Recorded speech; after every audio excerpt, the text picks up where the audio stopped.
Israel and Iran trading another round of missile strikes overnight as President Trump leaves the G7 to respond to the rising tensions in the Middle East. Trump says the U.S. knows where Iran's leader is hiding, but doesn't want him killed for now and urges the nation to consider surrender.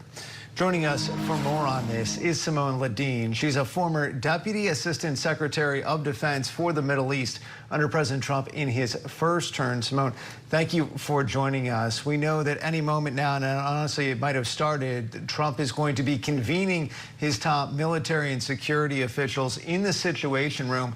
If you can, take us inside that discussion. What do you think are some of the big topics being debated at the White House right now?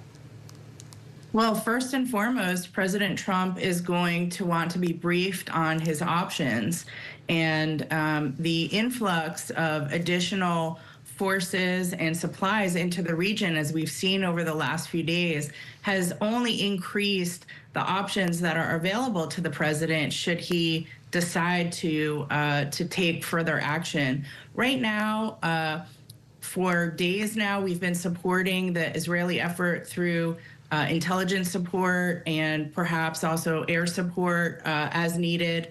But President Trump is now messaging very clearly to the Iranian regime, number one, do not harm any Americans. And number two, if you do not surrender your nuclear program, we are going to take action.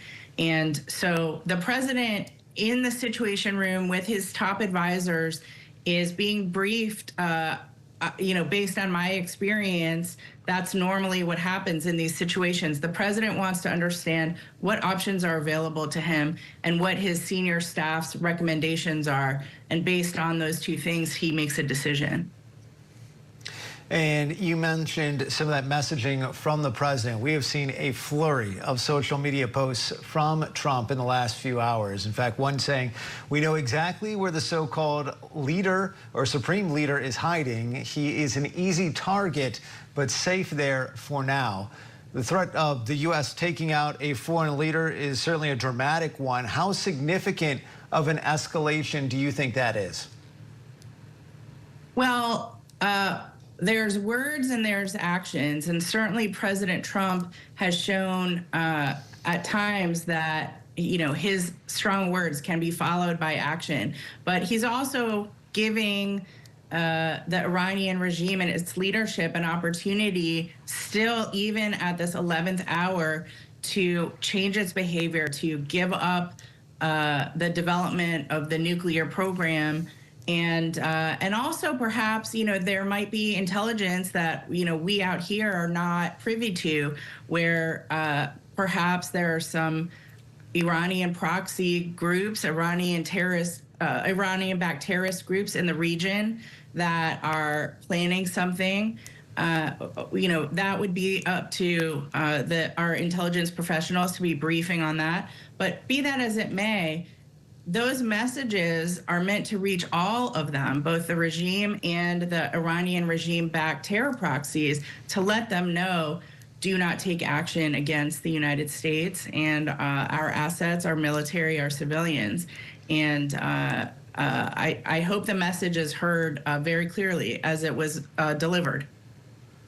Yeah, and Israel has made its intentions pretty clear that they want Iran's nuclear program completely eliminated. I've read that that would ultimately take the U.S. Assistance to completely eliminate all of their facilities. Do you have any insights into that and what exactly the U.S. would need to help Israel with in order to entirely eliminate nuclear facilities in Iran? The fastest way to eliminate the Iranian nuclear program, short of the regime giving it up, is with U.S. assistance. There are other methods. They take longer and will therefore involve unfortunately, a much greater loss of life than what I would call a faster ending to this. Certainly, a faster ending to war is always preferable because it reduces the number of casualties. But you know, it is a huge decision for this administration, for this president who had been working and has been working until the 11th hour on peace.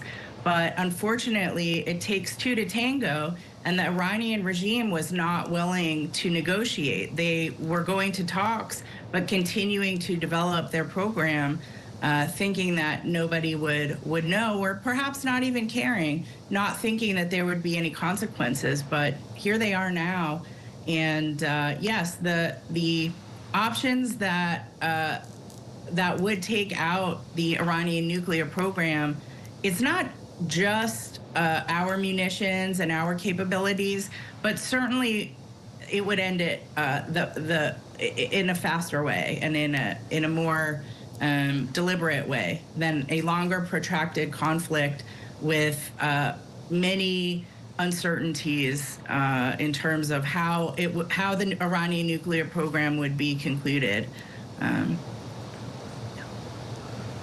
All right, Simone Ledeen, former Deputy Assistant Secretary of Defense for the Middle East. Your expertise very much appreciated today. Thank you.